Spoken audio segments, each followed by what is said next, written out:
All right. Good evening, everybody. Welcome to Smack Talk Live. I am Coach along with Lone Wolf. And Lone Wolf, football's back. Yes, it is.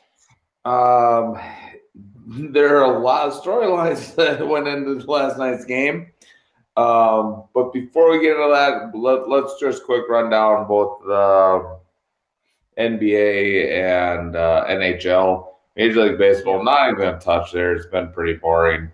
Unless you have something that you want to talk about. I don't have anything with Major League Baseball. No, not really. It's just it's chugging along right now, and I think we'll get into that a little bit more once they get close to their own playoff. Right. So,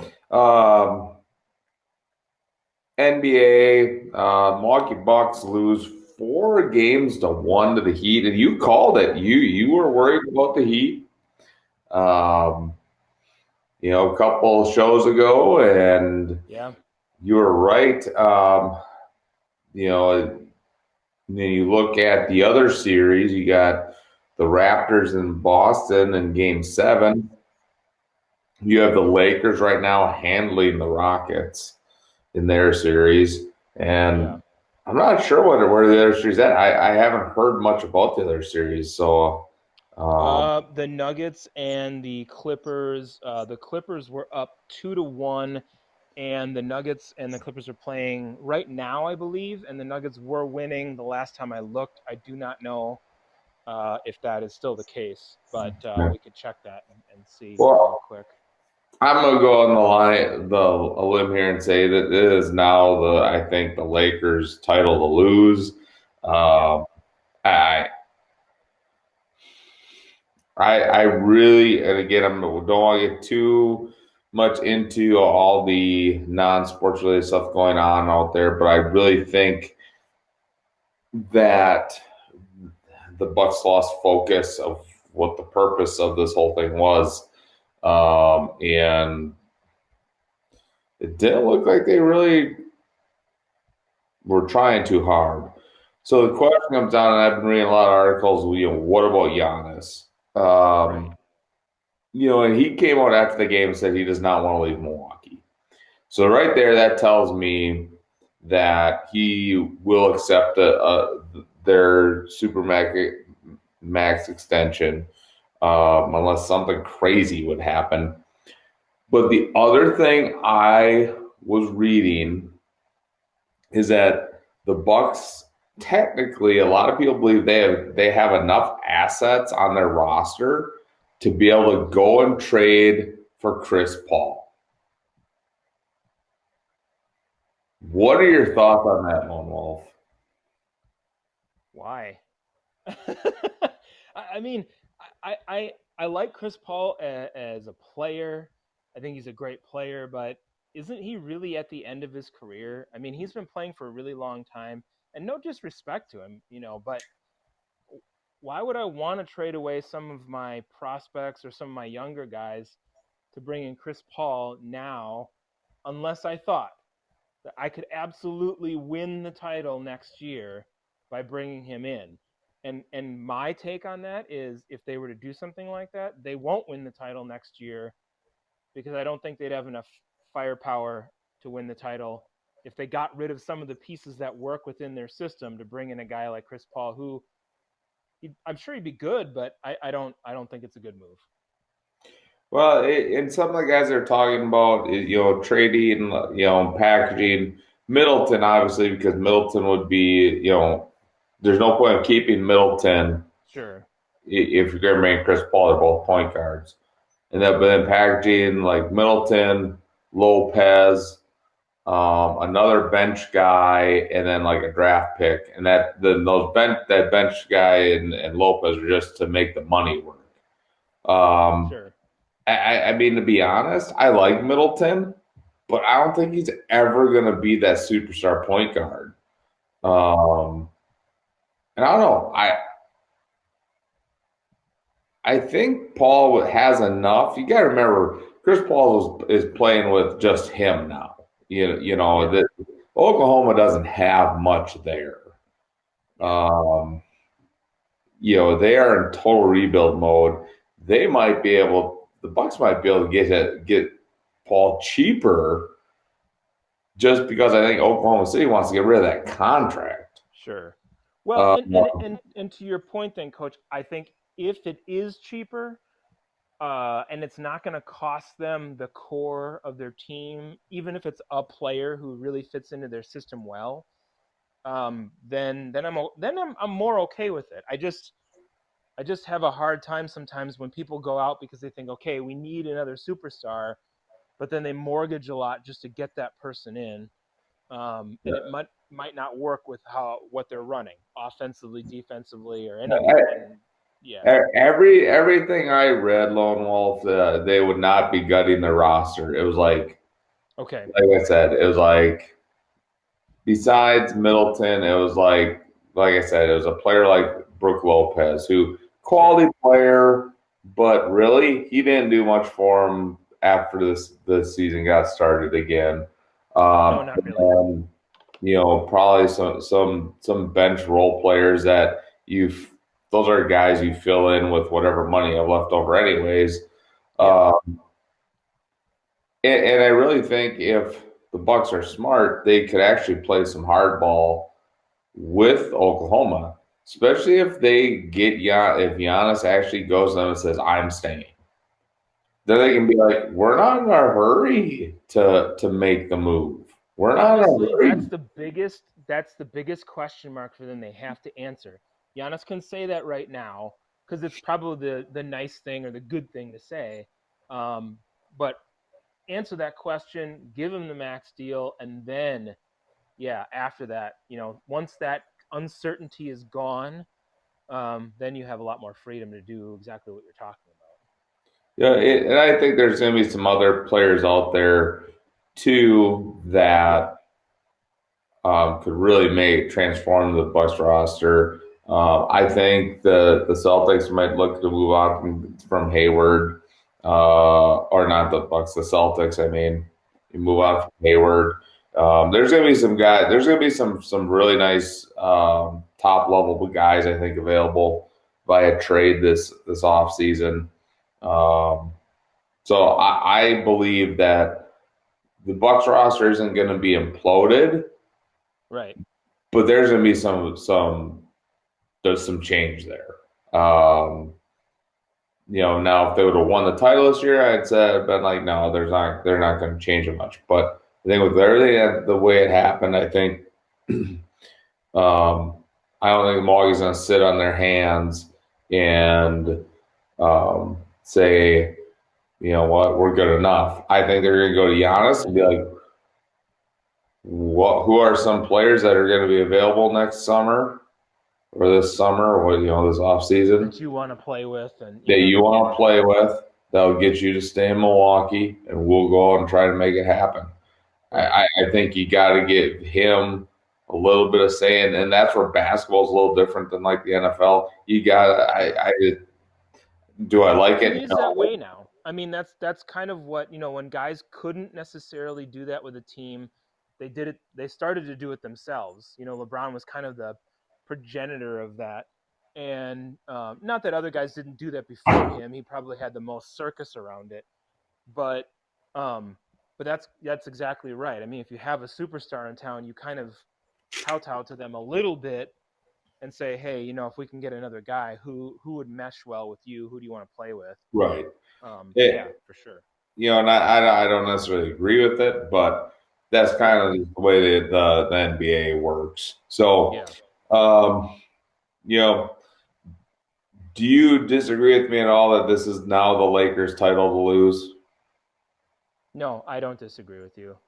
It's if they don't win the title this year, to me it's a very big disappointment, because you look at the other teams that are out there right now, and there are other teams that can challenge them, but not to the level that would be able to beat them. I don't think. You look at the Clippers or the Celtics or somebody who might come out. There just isn't anybody that I look at and I say, could they take the Lakers? If LeBron James didn't play in the championship, maybe then, yeah. Or Anthony Davis, or who, one of the two. If one of those guys doesn't play, maybe they could then. But if the Lakers are healthy, then nobody out there is really going to be able to do that. And to be honest, if the Lakers don't win it this year, they're not going to win one with LeBron Yeah. because you have Golden State, who's going to be healthy and be back. You have the Bucks, who are probably going to retool and hopefully be better. I just don't see Right. LeBron another year older if they don't win it this year, winning it next year. And that's not. I just don't see it happening. Yeah. So so if it doesn't happen this year, it might be a while for the Lakers to win a title there. Yeah, and Um, I think like I said, it's odds on that they're going to do it. And just as a note, the Nuggets did beat the Clippers tonight, so LA is leading that series 3-2. ooh, Um, wow. yeah, so it's a little closer than we originally thought. And I mean, that just kind of goes to show you. I mean, a lot of these other teams to me are a little bit more, let's say, evenly matched. I mean, the Clippers. If the Clippers were going to give the Lakers a run for their money, and if the Lakers beat the Rockets, which we expect them to do, um, then you know, then maybe the Clippers would give. I just, I know they have Kawhi. I know they retooled themselves a little bit in the offseason too, but I just don't see it. I just see it. Yeah, the Lakers are going to win the title. We could be proven wrong, but I'm guessing that most people would probably agree with that. Right. So, so moving on to the NHL real quick. They're in their conference finals. I'm just pulling it up here quick. I know the Vegas Knights. They are think that series was tied or they were up. Let me see if I can find it. Right now, like tonight, game 3, the Islanders lead Tampa Bay, but Tampa Bay leads the series 2-0. Yeah, I And think Dallas was up. I think Dallas was up 2-1 over the Golden Knights the last time I looked. Let me double check on yeah, the I'm score. trying to pull it up here. Yeah, Um, Dallas leads them 2-1. So I think yesterday the Stars won in overtime. Was a pretty exciting game against the Golden Knights there, and okay. tomorrow they play again. So tomorrow night at 7. So that's where they're the playoffs. You got the Islanders who are kind of like the the Maybe the Cinderella upstart story team. there, Yeah, the but well, and could be coming to an end here unless they can win tonight. yeah. I'll say this. I mean, I look at it, and we talked about them earlier, how lower seed can kind of get a little bit more hot in the postseason. They ran into a bit of a buzzsaw with Tampa Bay, and they got shelled in the first game. They got just destroyed. I think it was 8-2. Now they've really tamped it back down, and they pulled it back together. That second game was a 1-goal game. Right now, they're winning in period 3, 3-2. So if they can win this game, they might be able to take some control back in the series and get themselves situated again. And it may be possible for them to pull it off. But if they lose this one tonight, then it's all but over for them. And Tampa Bay Yeah, will be moving on. I agree. All right, so takes us to the main topic, and to be honest, everybody, until you get to like the NBA Finals, NHL Finals, this is going to be the topic of conversation week in and week out. The NFL. Um, so before we get to the actual game, we got to talk about a few of other things. So Sure. Yeah.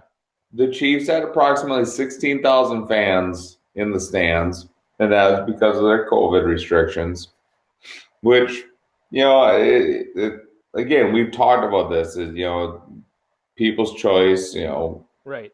this and that. We're not going to go into that too much. We talked about that ad nauseum months ago. We did. Yeah. But, this is the first glimpse that we got with the NFL and their new initiatives. The double national anthem, the I don't even know what you call it, the The moment of unity. That's what moment they. of unity. Right. Yep. Um, I think a big thing was because I did not watch the game. I Right. told you, Lone Wolf, I will not watch another NFL game. I'm kind of fed up with all this stuff. Yeah. Um, and was it the Chiefs that did not come out for the It was anthem? the Texans. The The Texans did not come Texans out before the game. Yep. did not come out Anything. for the national anthem. They played Yep. two national anthems, and then the fans in the stands boo Right. during the moment of unity. And a lot of the players that were at the game don't understand why. Yeah. I can tell you why. Yeah. That's not what they're there for. We've talked about this at length, that this could happen. Right. So it happens. It goes wild on social media last night. Mm-hmm. And, I saw it because I was scoreboard. I'm statistic watching because have Travis Kelsey on my fantasy team, which Sure. good for me. He had a good game. Yeah, he did well. So, Yeah. but we saw this coming. And Yep. today, Lone Wolf, the proof's in the pudding. Yeah. Did you see the article about the ratings? I did not. I admit I did not. I want to be. Core, I'm assuming. Yeah. I want to get the right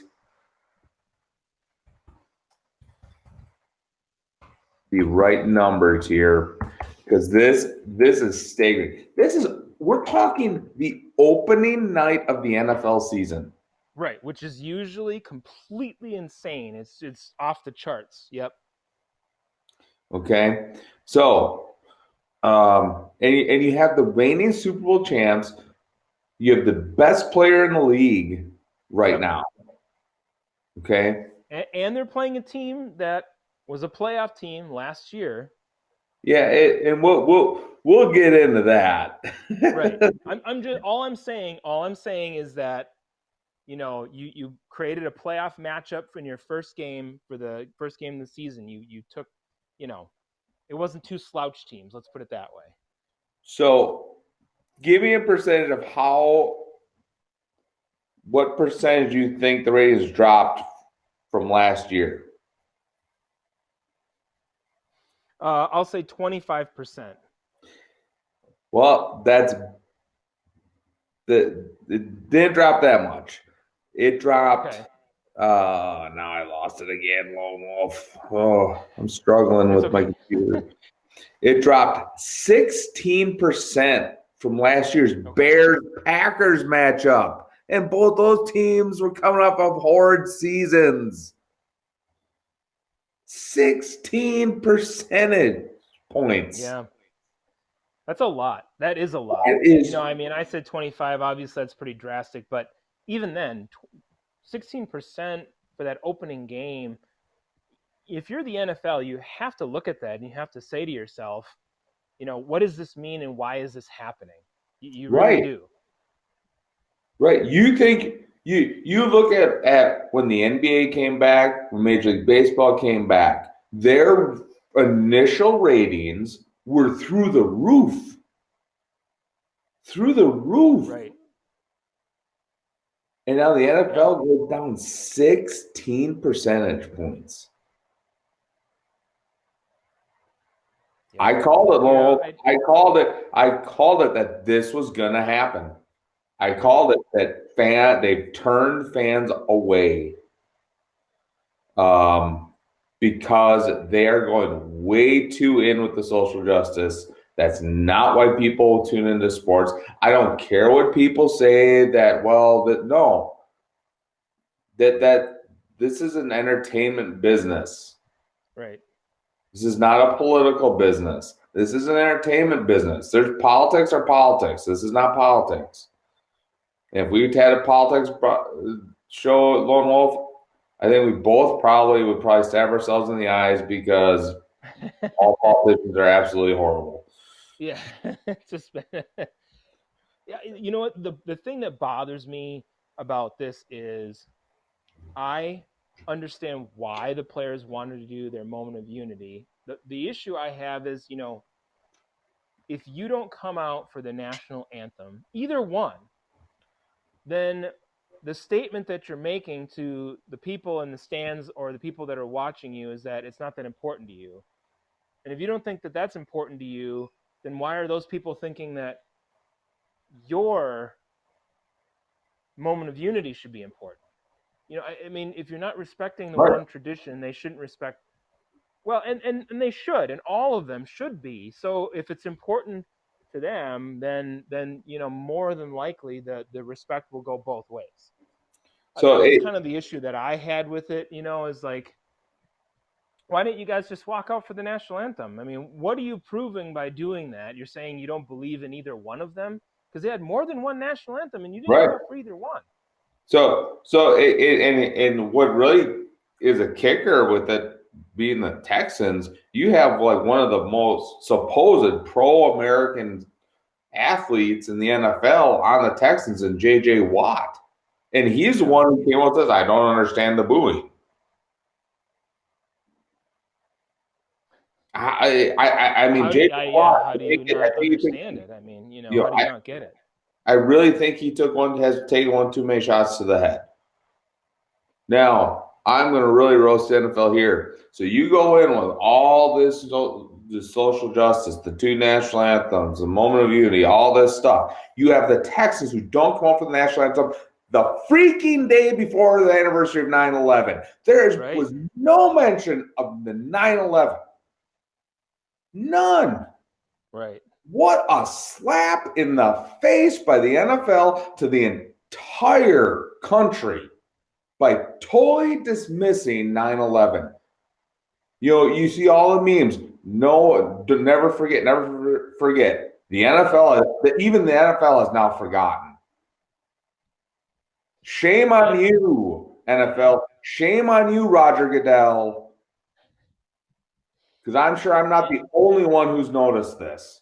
And I'm sure you're not, and I'm sure it's out there if you search. I'm sure there's people making comments about it on social media. Um, yeah, I guess my feeling is like I have a little bit more understated patriotic expression where I'm a patriot for this country, and obviously I appreciate everything that I have, but I don't have to wave a flag every 2 seconds to show that. Now, that being said, I think when 9/11 happened, the NFL obviously expressed a lot of different feelings about that, but yet isn't this a football? I mean, it's kind of one of those sports that's it's supposed to express that patriotism in a way. I mean, it kind of goes hand in hand. Now, is that a political statement? Do we want to get too far into that? Well, in one sense, we kind of already are. The NFL is doing that. So if they're going to dip their toe into that field, then you just pick and choose what you want, I guess. I mean, I kind of agree with you there, Coach. I mean, I think why are you not recognizing that as well? Why are you not why are you not pointing that out as well? Why are you not having a moment of silence for those who were lost at that point? Because you've done it already and now you feel like you can move on, or. Well, right, exactly, and that's the thing that this this is to me that is the bigger issue with last night's game Yeah. than them doing the other stuff they did. That you want to do it, you want to do it. That's fine. You're making your bed. You're going to have to live in it. And to Right. be honest, I really think that this downward trend of ratings is going to continue. Yeah. We might see an uptick this weekend, but overall, I think ratings are going to go down. Viewership's going to go down because I really think you. I mean, again, I'm not. We're not going to turn this into political stuff, but Right. you read any news article about from the cities where these riots are happening and stuff, Yeah. and a vast majority of people are starting to tune the movement out, is tune all this stuff out because they're tired of it. They don't they're the whole thing's losing support because they continue with the actions that they're taking. So Yeah. and then you got all this stuff piling on top. You know, people don't want to deal with it when they watch a professional sporting event. Right. And I mean, I'll be one to say it's I don't want to say that I'm inconvenienced by it because that is what I Right. should be. I should be inconvenienced by it. I should feel bad. I should want to do something and so I do. But it's not about that. I mean, there's a forum to express that, and I guess it just like I said, to me, the thing that bothered me the most is you want a certain level of respect. So showing that I didn't have a problem with the moment of unity that they had last night and what they said that it stood for. I think that's great. If you want to do it at the beginning, what I had the issue with, as I told you, and I reiterated, is you don't walk out for either of the national anthems. One of which I think is really meant for a lot of the players that were playing in the game in the first place. So you don't do that.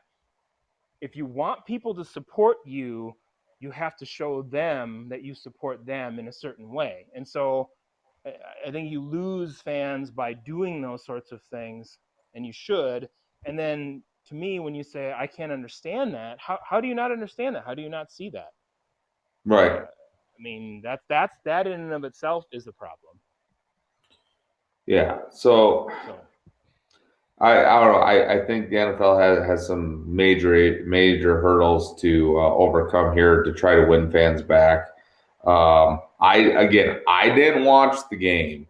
yeah, Like I said, I will watch highlights. I'll follow the news stories. So we have content to talk about.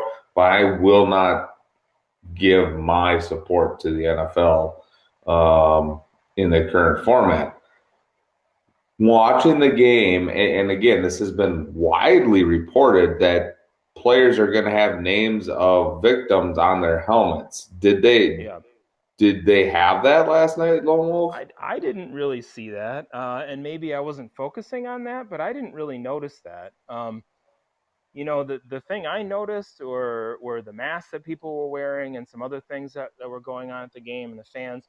I honestly didn't really see it or notice it. And like I said, maybe I didn't focus on it, but if it was there and I didn't notice it, that should basically tell me that it really wasn't something that was a factor. But I don't remember seeing that when I Okay. watched the game last night.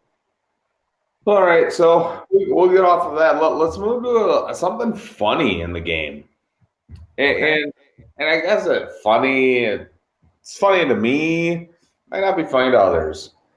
But how ridiculous did Andy Reid look with the entire like a beekeeper helmet on?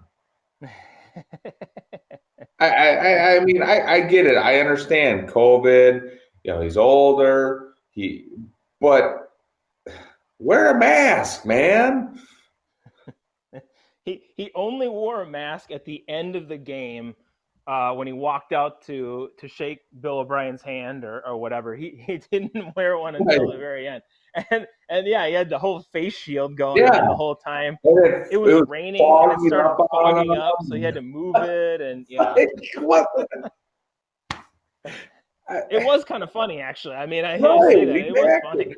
funny. And I'm not saying that, I'm trying to be kind of understanding with, Right. people, but that was just funny. I saw a picture of it. I'm like, are you kidding me?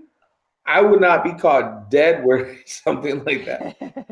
Give me a mask that goes over my nose and Yep. mouth all day long versus that thing. I mean, if you want people to buy into masks that Yeah. don't aren't mask people, say you have your choice. You have this thing that Andy Reid wore Or the or a mask. mask. I did see one other guy at one point around here in my local area wearing one of those, and I was kind of like, okay, no way, man. Well, So I've seen in it was just the other day at the Quick Trip here, that whole get up with the mask, the face shield and the mask, gloves. But here's the kicker. hmm Where do you think I saw them wearing those things? oh boy, on their wrist, in their No, pocket. while they're in their car Oh by boy, okay. themselves. I was I just thought like, it was gonna be something weird, but okay, yeah, all right, that's I was like, are you kidding me? I yeah, it mean, makes no sense. makes no sense. But anyway, so I thought that was a funny note. Um, It was kind of, yeah, yeah, of the game. We'll break this up after we got real serious with other stuff, and we'll get funny. Now the nuts and bolts. right. The game itself. The so the Chiefs handled that game. I don't think it was really that close, It except wasn't. for the brief time the Texans had the lead. Um, but now, because the Chiefs won the way they did, and it was the Texans, people are saying that they could go undefeated. Of course they are. This always happens And, every single year. Every and single year Lowell, there's something. I Yep. think the bigger thing that happened last night, it proved us right. The Texans aren't that good anymore. Right. I think, It, yeah, it I was agree. obvious that they couldn't pass the ball. Right. Oh, I wonder why. Oh, you traded your best wide receiver for a washed up running back. Yeah, and outside of the first drive of the game, where he actually looked pretty decent, outside of that, he was largely ineffective. Now, some of that was the pressure that they were putting on Watson, but you know, this is how I looked at it. You know, you had a bunch of receivers, none of whom are great, um, and they had trouble getting separation against rookie corners. I mean, the Chiefs and Chris Collinsworth talked about this a lot during the game, and I don't disagree with him at all. There was a rookie corner for Kansas City who was out there most of the game, and he won almost every single battle except for late game garbage time. When it Right. mattered, he won every single battle. And I mean, you're going to run with this offense for the rest of the year and make it more balanced among your receivers. Will Fuller the fifth, Brandon Cooks. These guys are not that good. They're really not. Right. They're okay. They're not trash, but they're not very good. So you are bearing the fruits of your labor and what you decided to do over the off season. Because I mean the defense. Well, we'll get to that in a moment. But yeah, the offense just wasn't very good. Watson can't do everything by himself, and if he's under pressure, he can't win the game by himself. Right. Exactly. And you know, we said it last week when we were Yep. doing the previews that the Texans were going to take a step back this year. Besides Watson, they do not have a playmaker on offense that's a threat to any defense. Um, I'm sorry. I think Kansas City's going to be really good. I think they're going to represent the AFC in the Super Bowl, but they're not going undefeated. Eh, They're not. If they go undefeated, I will be shocked. Um, that's just my opinion. But like I said, going to the defenses, I thought the Chiefs defense played okay, but not to the point where I'm like, "Whoa, they're really good," because you're playing against a subpar offensive team. Right. And then on the other side, Houston just gets sliced up and down by Edwards Hilaire. Hilaire. Yeah, like I said, I'm looking at this. God,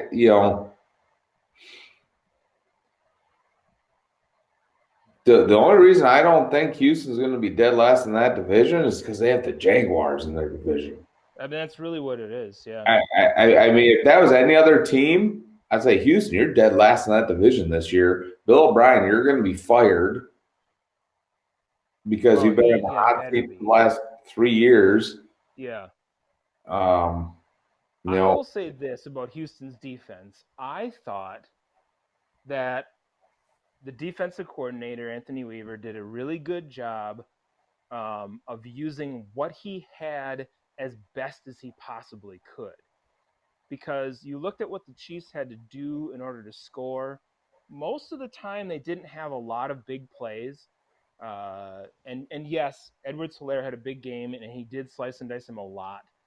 But there was no. I mean, there were a couple of big plays, but for the most part, he didn't have that.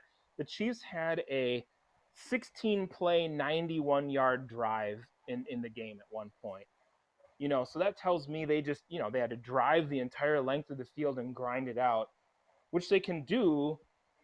But I guess is for his credit, that was the strategy that he wanted to use. So I mean, I'll give the defensive coordinator credit for doing the best that he could, but I mean, that's not saying their defense is good. I just think he did a good job of scheming it against a team that is clearly better offensively. Right. Yeah. Yeah. It again. I,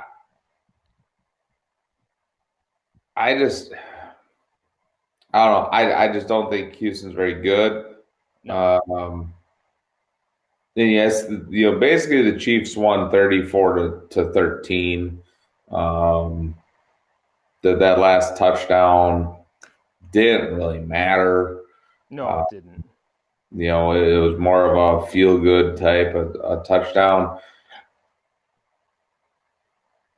Yeah, I mean, you could tell when Kansas City wasn't playing the same type of defense in the game, and then Houston tried an onside kick and it didn't work. So, game over. Didn't really matter at that point. So, yeah, So to be honest, from what I read and then the highlights I watched, um, it's kind of a snoozer of a game.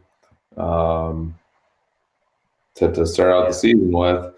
Um, but I guess we'll see how good the Chiefs really are here in the next couple of weeks. They aren't going to get to play Houston all the time, so um, any offensively though. I mean, coach, Andy Reid gets a running back that can run through the tackles, and that adds another dimension to their offense. I think offensively they could be even better than they were last year. well, yeah, offensively, I just their defense I think is suspect. Yeah, You mentioned it, rookie corner.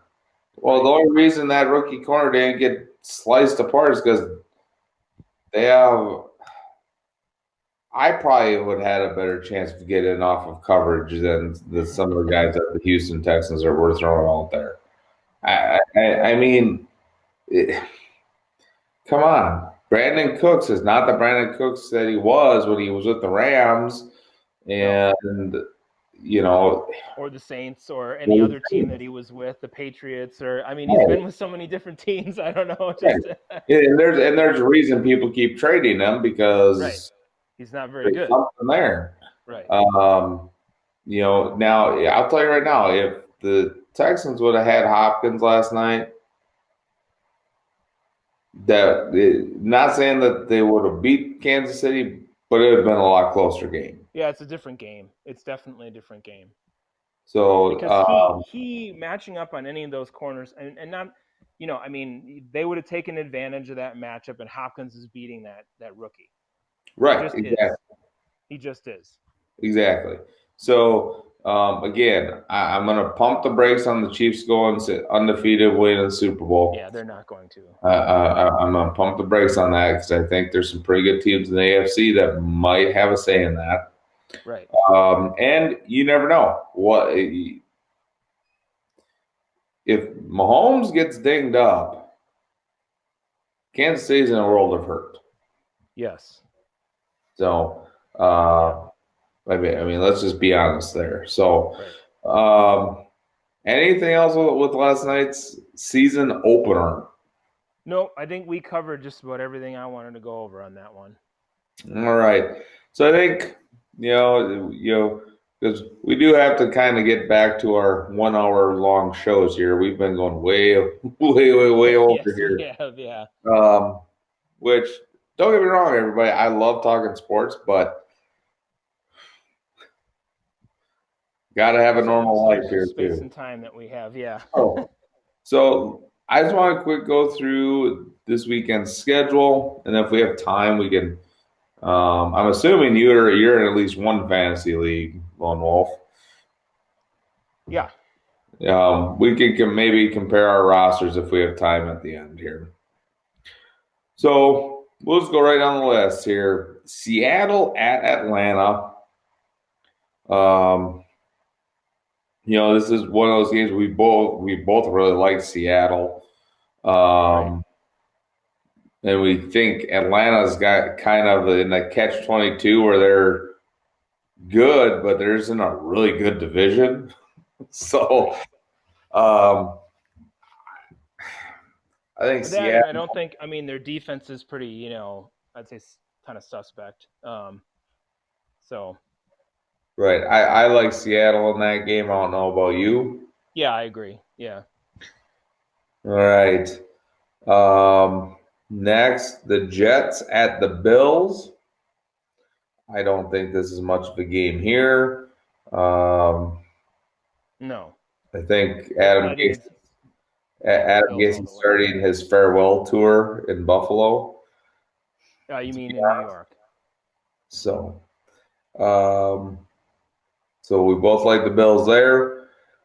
Right. This one could be interesting because we disagreed on these two teams last week. Chicago at Detroit.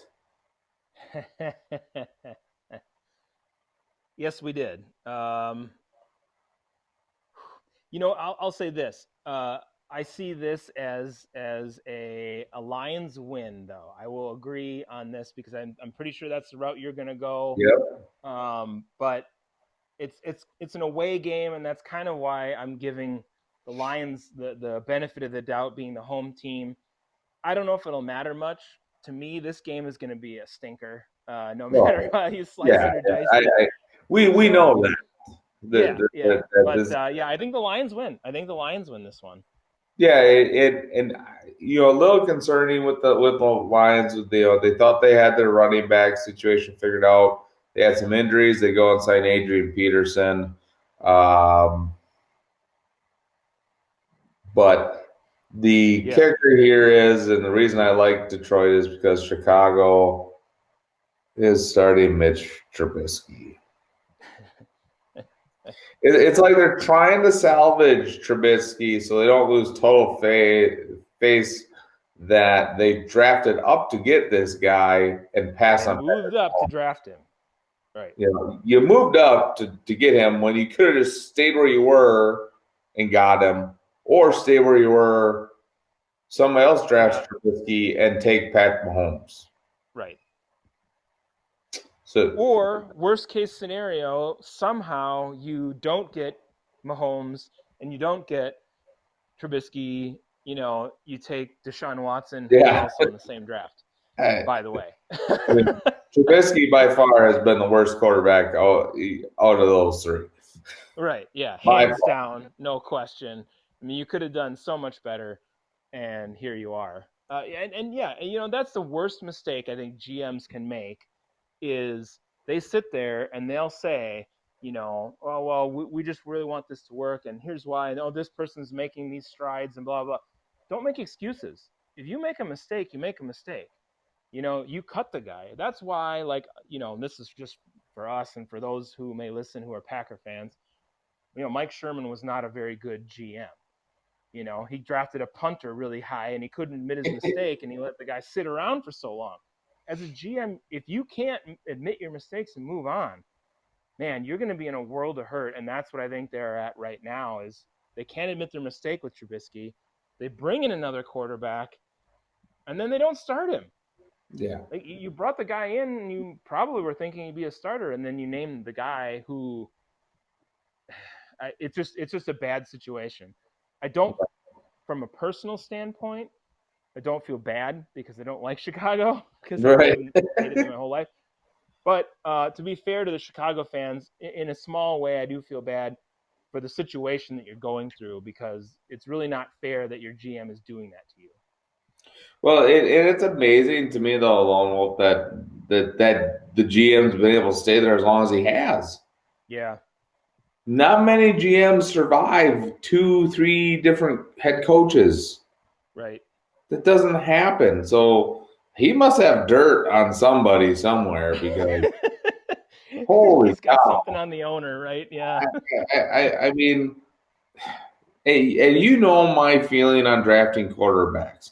Right. I would never, especially if I'm that high up in the draft, trade up to get a guy unless I was sure that he is at least going to be a viable starter. Not necessarily a superstar, but a viable starter.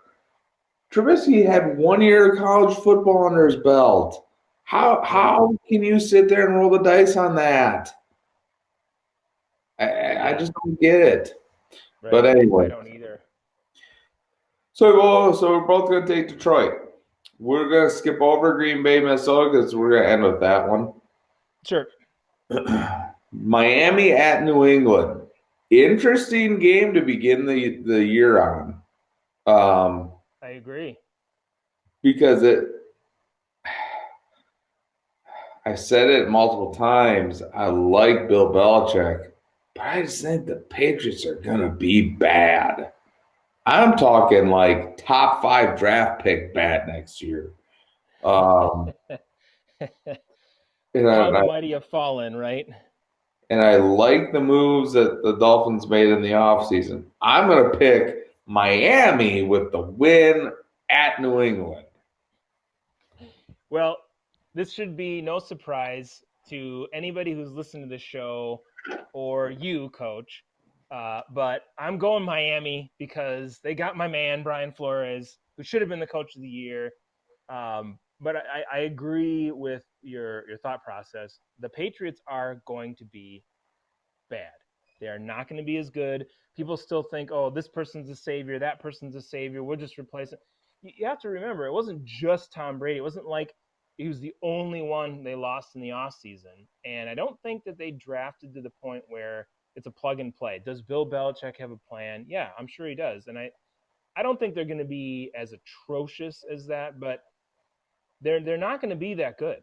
They're not making the No, playoffs, people. They are no, not making the playoffs. they are not. They're not. If somehow they do, that just cements Bill Belichick as the greatest The coach. greatest coach ever. Yeah. I mean, Plain and simple. You have Cam Newton, a washed up Cam Newton as your starting quarterback. You have no wide receivers. You lost half your defensive starters to opting out for because of COVID. Not a good time to be in New England. no. All right, next up, a couple of these here are going to be, I think, pretty cut and dry. Philadelphia at Washington.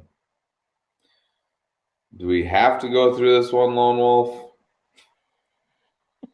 Unfortunately, if we're going through the pick 'em, we gotta take them all. Okay, well, I'm taking the Eagles just because I think Washington's going to be, besides the Bengals, the worst team in the league. Yeah, I mean, I'll pick the Eagles too. If by some strange happenstance they might win the Washington football team, but I do not think that's going to happen. It's Eagles all day in this one. All right, next, the Las Vegas Raiders at the Carolina Panthers. It's actually, I think, going to be a pretty good game Right. because it's at Carolina, so you got to go all the way across the country, and it's a noon start. Right. Uh, but I think the Raiders do win this game. I just think Carolina's defense is young, even though they got some talent there. They're just too young. I think the Raiders are one of those up and coming teams, and if they can figure out quarterback, aka trade for Aaron Rodgers, um, they'll be pretty darn good. Yeah, and to me, this is one of those. It's a sneaky game. It's one of those a I like the Raiders, and I think that they're a potential playoff team this year. I'll say that the Raiders would win this game, but I wouldn't be surprised if traveling across the country they drop this one to maybe a little bit of a young upstart Panthers team. I like what the Panthers did draft wise. I don't know about their coach. I'm really not sold on college guys coming in usually, and especially when it just seems like they build success for a brief period of time. You bring them in, you think it's going to be great in the NFL, doesn't work out. I'll pick the Raiders, but I wouldn't be surprised if the Panthers won that game. All right. Next up, Colts at the Jags. Um, what to say? The Jaguars are trading every single decent player they have and lighting the franchise on fire and a dumpster fire. So if the Colts just show up, they'll win, Yeah. basically. it's it's going to be difficult week in and week out to not pick against the Jaguars. And I know that maybe they can't go 0-16. I don't know. Maybe they'll sneak a win in there somewhere, but I picked the Colts because I'm probably going to end up picking against the Jaguars every week unless they play somebody else who's just so horrible that they have a chance. Which I don't know. I don't know their schedule because yeah, they're just gonna be bad. All right. Next, could be an intriguing game. The Browns at the Ravens. Yeah. Um, Cleveland again, new coach, supposedly, gonna fix Baker Mayfield, and they do have talent on defense and at their skill positions. Chubb is good. They got some quality wide receivers. I just think Baltimore is better, and they are going to come away with the win at home on opening weekend. Yeah, and this is kind of a put up or shut up year for the Browns. Yes, with a new coach, but you got a lot of other pieces there. You've tried to put everything you can around Baker Mayfield offensively. But I agree. I think the Ravens are just too good. If the Browns, even if they lose this game, I know people say there's no moral victories, but if they acquit themselves well, that's what they really need to do. If they come out and they turn the ball over, 4 or 5 times and they look like trash, then you're in for a long year. But if you play well against the Ravens and you still lose, I think you take solace in that because you're a new coach leading this team, and I would be happy with that, even if you lose the game, which I think they'll do. All right, moving on. The Chargers at the Bengals. Do you see any scenario in which the Bengals can win this game, Lone Wolf? I do actually. Yes, it is Ooh. possible. I don't think the Chargers are really that great, so there's a possibility being at home if they can get Joe Mixon, working, and they get that running game going and they control the clock. Um, and if they get up in this game, that's going to put pressure on the Chargers to have to storm back. And yes, they have some weapons, but a lot of it's going to depend on that quarterback position. I don't know. I don't know if Tyrod Taylor is going to be the man, or we've seen flashes out of him before. Um, but the biggest question mark for the Bengals is, the rookie quarterback. If he stumbles, then they'll have zero chance. If he just doesn't make any mistakes, then they have a chance to win this game. But the Chargers are going to win. I think that he is going to make mistakes because I think Bosa is going to eat and eat a lot against them. I'm not a big fan of the Bengals' offensive line. You put a rookie quarterback back there that I think is overrated, that probably shouldn't have been drafted number one. But, I don't know what I'm talking about. Instead of building a franchise, people take the flashy quarterback pick all the time. But I think Bosa gets at least 2 sacks in this game against Burrow and hits him numerous times. He knows how to get in quarterbacks' heads. Um, so Welcome to the NFL. I think Burrow is going to be on the ground quite a bit against the Chargers. It might be a closer score-wise game, but I just think physically, Los Angeles' defense is just good, is going to just pummel Burrow every chance they get, and that's why a lot of these top drafted quarterbacks don't last in the league because they get physically beat, which then breaks them mentally that they never can recover from. So be careful, Cincinnati, or you have another 10, 15 years of being absolutely atrocious on your in your future. Um, Tampa Bay at New Orleans. Great week one game Love it. here.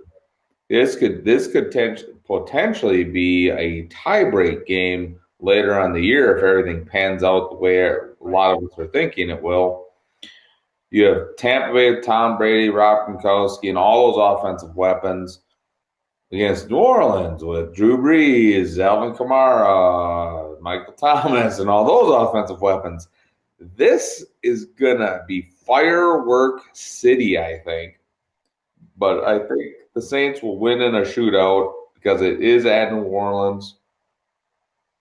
And I don't know if Tom Brady will get Tampa Bay into the playoffs. I don't know if he has enough in the tank to get them a deep run in the playoffs. So I like the Saints week one at home versus the Buccaneers.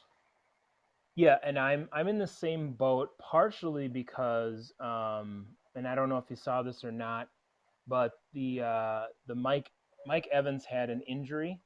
I did not see And that. okay, and yeah, he has an injury, and I do not believe that he will be playing in week one. So to me, if you need all hands on deck to beat the Saints. If Mike Evans does not play week one, I really don't think that Tampa would have enough to overcome the Saints. Plus, Tampa's defense, it's a little bit young. They have to grow into their roles, and I think they'll do well. But you're getting tested against Drew Brees and that potent offense right away. So, yeah, I think the Saints win this one. All right. Moving on. The Arizona Cardinals at the San Francisco 49ers. On paper, when you just look at Arizona versus San Francisco, you're like, oh, this is a no-brainer. San Francisco wins. San Francisco has had a rash of injuries, Yeah. not only in their wide receiver core. I think San Francisco is going to be really good. I really do. I like their defense. I love their D coordinator. He's your guy. But here's going to be my going out on a limb this year. I think the Cardinals go into San Francisco week one and pull off the upset. Woo. Okay. I like the direction Arizona's going. I think Kyler Murray is a legit, maybe not superstar quarterback, but a legit starter in the NFL. And I was one of the very big critic of his when the Arizona drafted him because So they was already I. Yep. drafted Rosen. Um, I just think San Francisco's going to suffer. A, they have the injuries, but B, I think they're going to suffer from a little bit of the Super Bowl loss. Still have that hangover of that loss over them. So I am going to, and again, every night, at least one game a week, you should go out on a limb because there's going to be an upset. Right. There's going to be an upset. I like the Cardinals upsetting the 49ers this week. Yeah, and I was actually kind of thinking along those same lines because, I worry about San Francisco offensively. Right. I just, I don't see, I mean, schematically with their run game, I know that they do a lot of things there. But to do that and do it effectively, you also have to be able to play action some and make the other team respect the fact that you could pass the ball. Man, I'm not sold on that if there is nobody out there to catch it. So Hmm. if you don't have your starters out there, it's going to be very difficult. I still think though, the defense for San Francisco might generate enough pressure on Murray, enough ability to be able to keep this game under control. Um, I want to agree with you because I know they have DeAndre Hopkins. It's like it's a possible, but I think there's going to be a lot of pressure from that front four, and I see San Francisco eking it out. And I say eking it out because I think it's going to be really close, but I think Frisco's going to win. All right. Moving on. Cowboys at the Rams. Um, I'd love to sit here and say I have confidence that the Rams can beat the Cowboys because I absolutely hate Mike McCarthy and I hate the Cowboys. So, Right. uh, but I can't do it. I don't think the Rams are going to be very good. They have a young roster. They had to turn over almost the entire roster. You got a couple superstars left from the Super Bowl team, um, but not many. I think the Cowboys go into Los Angeles and get a win, so Mike McCarthy can say, "See, we're going to be Super Bowl champions this year," and eat a cheeseburger. To me, we both agreed the Rams are on the downslide. I think Chris Collinsworth last night in the game said that they're an interesting team, and I think that was the polite It's TV speak way of saying that they're going to be bad this year. never good when somebody So calls you interesting. right, you cannot be called that. They're not going to be any good. I definitely agree. The Cowboys are going to go in there and they are going to win. I, again, personal feelings aside, um, they're just a better team than the Rams, and they're going to win. All right. Moving on, and again, we'll come back to Green Bay, Minnesota at the very end. We're finishing up with that one. The first Monday night matchup we're going to talk about is the late night one, Tennessee at Denver, because I think that's actually a somewhat intriguing game. Yeah, Um, Denver is solid defensively, even though Miller is possibly out for the year. right. Um, Not sold with their offense though. They do have Melvin Gordon now to help try to take some pressure off the QB there.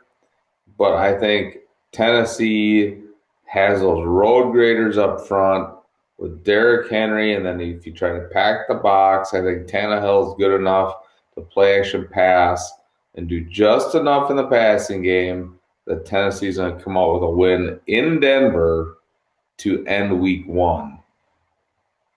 Yeah, I see Denver as to me they're intriguing because do some guys take those steps? Does this work? And do they have enough in the tank to put themselves in a good position? We both didn't really think that. I don't think they're going to be terrible, but I don't know if this experiment's going to work or not. I think Tennessee is just too disciplined um, to lose this game. And they play well on the road. They proved that in the playoffs. They've proven that before. I think they come in and they win this game, not handily, but they win. All right. In the other Monday night matchup, and what the heck was the NFL thinking? The Pittsburgh Steelers at the New York Giants. This is your Ooh. marquee matchup. What are you talking about? I mean, whoa. How did the Giants earn a primetime slot, Lone Wolf? I don't know. They're bad. Yeah, it's the market. That's the only thing I can think of. Um, the only reason to watch is to watch would be to watch their no head coaching experience head coach Judge get manhandled by Mike Tomlin. This is one of those things where Mike Tomlin's just going to be like slapping him across the face right and left all game long in coaching decisions and just out coach the bejesus out of him. If Pittsburgh does not win this game, I, I don't know. Mike Tomlin might have to rethink his life. No, I don't Holy know. I'm just cow! kidding, but This no, is yeah, wow. it's this is not going to be a close game. Big Ben is back. I feel like the Giants are just going to get annihilated. I get it. I know people are going to be like, oh, they got Saquon and Daniel Jones going to be better, and their defense is terrible. And a lot of things depend on the head coach. You can have talented players, but the head coach is directing the offensive coordinator, calling the plays, running the offense, running the defense. Yes, he has the coordinators, but he's in charge. Okay, he makes the decisions. He makes decisions about when to take timeouts. I don't know that he's going to be any good as a head coach. In fact, I don't really have my doubts. So I agree with you, coach. This is just, I don't know why they put this on Monday night unless they're thinking like, hey, we got to put it somewhere.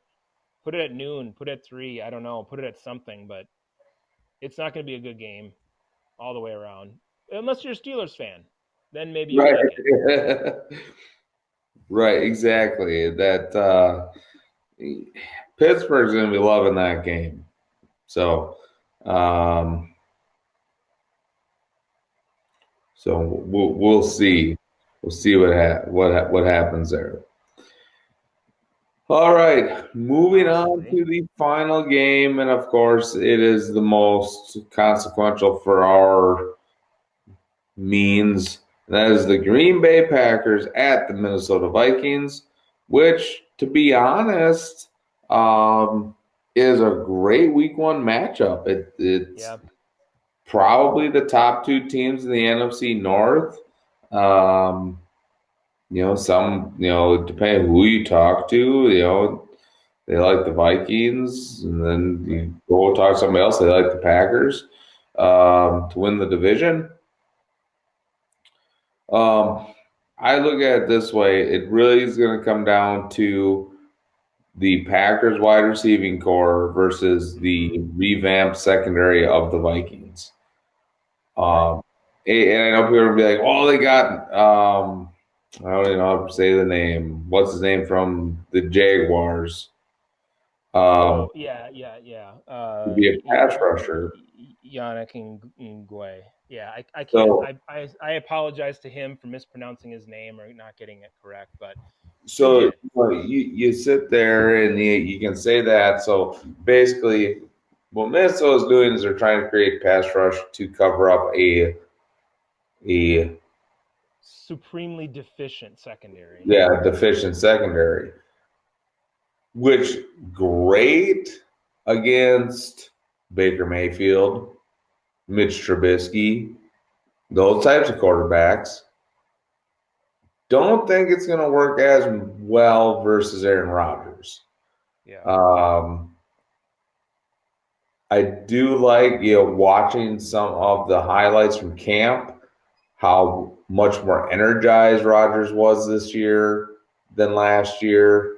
He is going around, joking around, just having fun again. He didn't seem to have that was not him last year. It was very by the book and business like. Mm-hmm. Um, don't know if that bodes well for Packers opponents. If you get a relaxed Aaron Rodgers that can just sit back there and sling the ball around, I don't care what the wide receiver core looks like. To be Right. honest, um, he'll make them better. You know, Yeah. when the Packers won the Super Bowl, that was not a superbly talented receiving core. He made them that good. I agree. I Um, think you see the best quarterbacks being able to do that. You know, Tom Brady at the height of his abilities did that in New England more than once with a really terrible receiving core. Um, it shows, and I think you have an Aaron Rodgers who people are saying, well, maybe he's lost a step, blah blah. If you put him in these situations and he feels energized and happy and ready to get out there and play football and do a great job, he was good last year, but he could be great this year if he's ready to go. And he has one of the top 5 wide receivers in the NFL, who, even though people know he's one of the best, still gets open and still catches passes mhm, game in, game out. So right. And so, with that being said, and I think the Packers, defense besides middle linebacker is pretty solid. yeah, Um, I think the Packers go in and squeak out a victory in Minnesota. Um, I just, again, putting personal feelings aside, I can't be confident in Minnesota secondary until they can show me that they can play at a high level. Right. Right. Yeah, and I agree. I think it's an they eke out the victory because offensively, I think the Vikings are not that bad. They're pretty good. I like running back. I like the fact that they drafted Justin Jefferson. I think I was gonna say, uh, I don't know. I thought you were gonna say you like the quarterback. I was not going to say that, and don't worry, I'm not going to say that. No, Kirk Cousins, he makes bad decisions, and yes, he can fill a stat sheet. Don't get me wrong, people, but He is on my fantasy team. Just to let you know, not my starter, but he's okay, on my fantasy okay, team. yeah, and he can fill a stat sheet. So for a game or two, he's probably great, But no, he is not a guy who I have a lot of confidence in overall. And but they have some good offensive talent, so I think the Packers are going to get scored on. I don't think there's any question about that. They're going to give up some points to this team. But yes, their secondary is going to get picked apart by Aaron Rodgers, and I think it's going to be just enough for the Packers to go in there, get that win week 1. All right, so there you have it, everybody. There was the rundown of what we thought was going to happen here in Week 1. Obviously, the Chiefs already took care of business against the Texans last night. So last thing we're gonna do here, Lomo, if we got. I mean, we're at a little bit over, but we're doing much Yeah. better than we have the last couple of weeks with time wise. Well, and we can save that until next week if you want to go through it. We can start the show off with the fantasy rosters and kind of pick them apart a little bit if you want to do that. Yeah, let's do Um, it. Let's do it now. We got fan. We're gonna be in the fantasy zone here. You know, okay, all right, yeah, hey, that's fine. You want to do it, that's fine. Yeah, yeah, that's fine. Yeah. I'm in the lead in my opening game. Yeah, we Oh got to. yeah, well you got Kelsey on your roster here. You're feeling pretty good. Well, yeah, my opponent though had um, Hicks, so I still have a slight lead, but my tight end outscored one of his receivers, so that's always a good sign. It So, is. I agree. all right, Yeah. well, let's start with kicker, just because it's the kicker, it doesn't really matter. So, my It's your kicker, favorite place to start, right? my kicker that got drafted, Lone Wolf, got cut That was quick. by his actual NFL team, not by me. Oh, I thought you cut him. Okay. So my current kicker is Tyler Bass from Buffalo. Again, totally matchup based. Playing the Jets, I expect them to score some points. And that's really all you got to do. Who cares? And it's actually kind of funny because we were talking about kickers before, and I drafted Tampa Bay's kicker because I was high on him. I'm like, oh, man, okay, yeah, he'll be great. So I'm hoping that they score a lot of points, but I'm hoping for a couple more field goals in that game. Yeah. All right. My defense, and again, defense and kicker Right. last in the draft. I was able to still get Seattle's defense.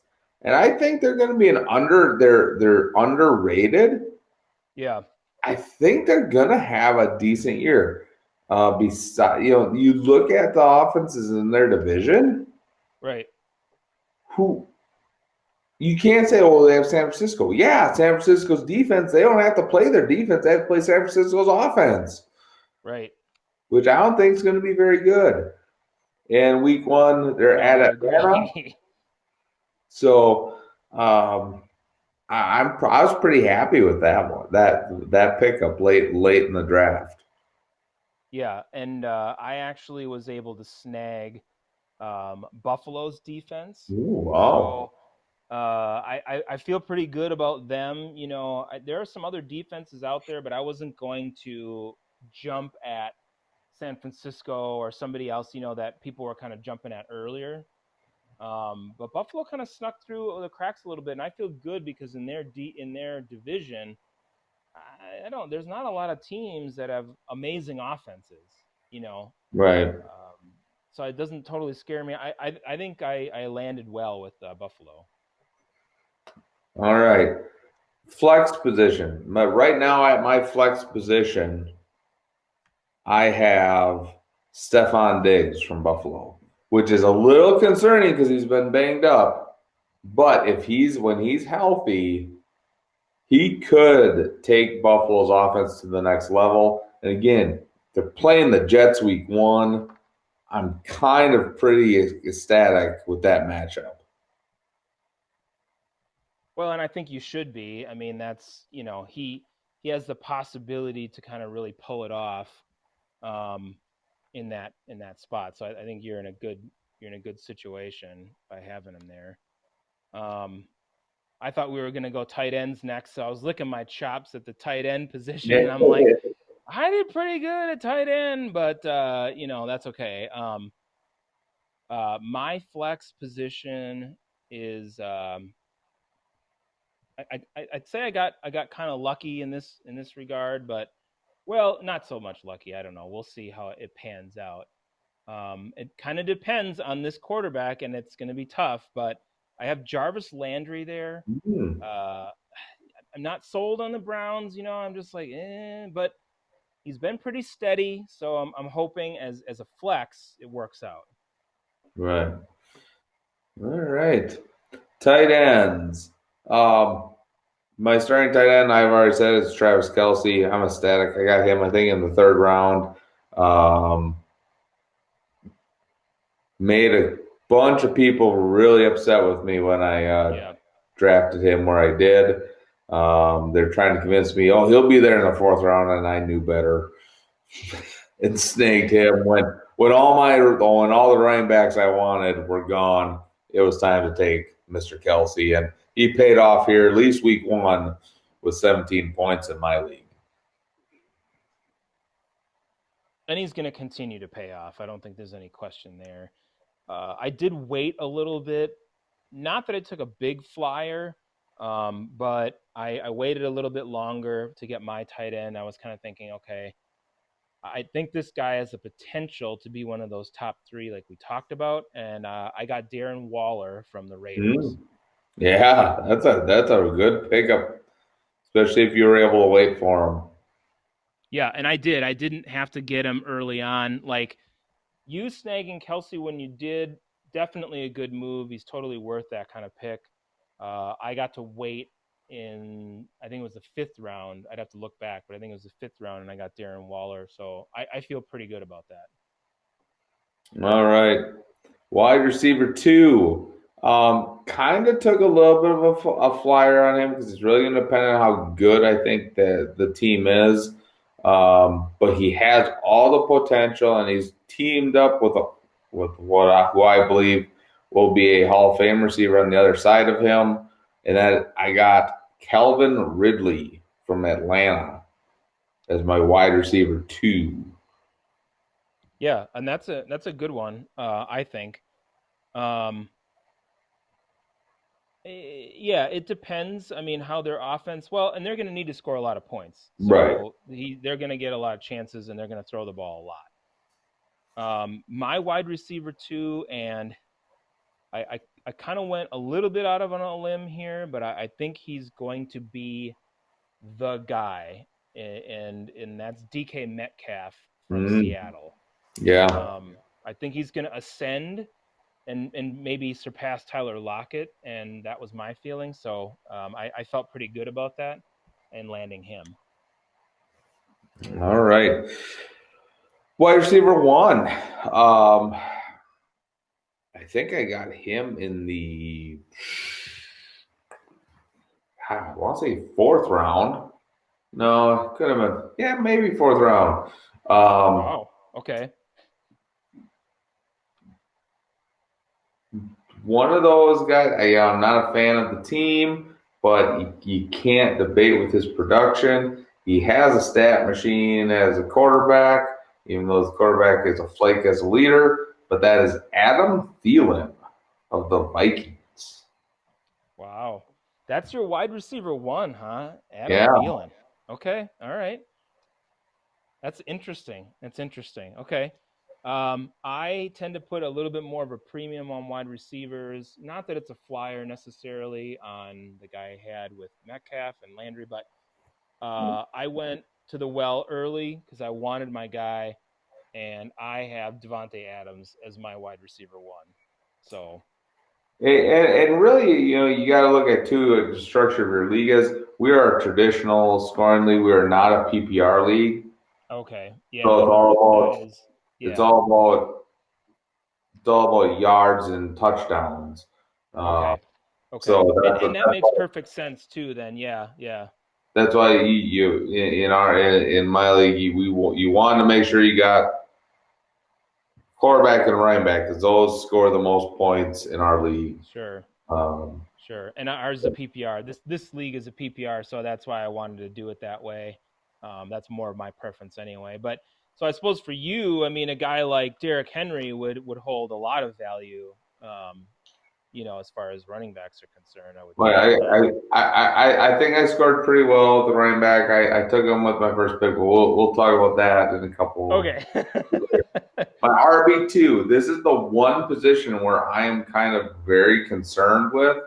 Sure. Uh, every time I had a guy zeroed in, the person before me would take him. Um, I don't even know if this guy's going to end up being the starter Yeah. halfway through the year for his team. I do have some guys on the bench that I think, well, I know one guy for sure is pro- probably going to be the number one guy in his team, but they're not going to be very good. Yeah. But my RB2 right now is Mark Ingram, Okay. who I'm very concerned with in Yeah. Baltimore. But I was able to pick up Chris Thompson of the Jaguars Oh, okay. because he will now be the number one back in Yeah, Jacksonville. Leonard Fournette's out. Yeah. Yeah. So we'll see how that all transpires. I did take a flyer late in the draft before I did my defensive kickers. I picked up AJ Dillon because I think Jamal Williams is on his way out. AJ Hmm. Dillon is going to be the at least the number two, and if Jones doesn't want to take a reasonable contract with the Packers, they're going to let him walk, and AJ Dillon's going to be the guy. Right. Yeah. That's a possibility. Yeah. Yep. Yep. Um, I okay, so I obviously I put a little more premium on my receivers, just generally speaking, based on how this goes. So when it came to running backs, I looked for guys too who are more pass catchers, as opposed to not. And I didn't want, and some people were like, oh, Austin Eckler, blah blah blah. I didn't want Austin Eckler. He's going to be the guy, and I think he's going to have a down year because he had Melvin Gordon, and yes, he did some of those things without Melvin Gordon playing. But I was like, no, he's not going to be my guy. I don't think that's going to work out. My RB2 is a guy familiar, and even though he didn't do a lot of this in college, so I just am going right against exactly what I just said. I went with Jonathan Taylor, who didn't catch a lot of passes in college, but I still love him. I think he's going to end up being a guy that Indy's going to work into their offense as much as they possibly can. And I think that you're going to see him grow over the course of the year. That's my feeling. So Jonathan Taylor is my number two. All right. RB1. This is my first overall pick. I think I was sixth, drafted sixth position. Um, but I think I got for the position, not necessarily a steal, but I got one of the most reliable. running backs in the league. He is going to benefit from a new coach, even though I totally hate the guy because it's a small ball offense.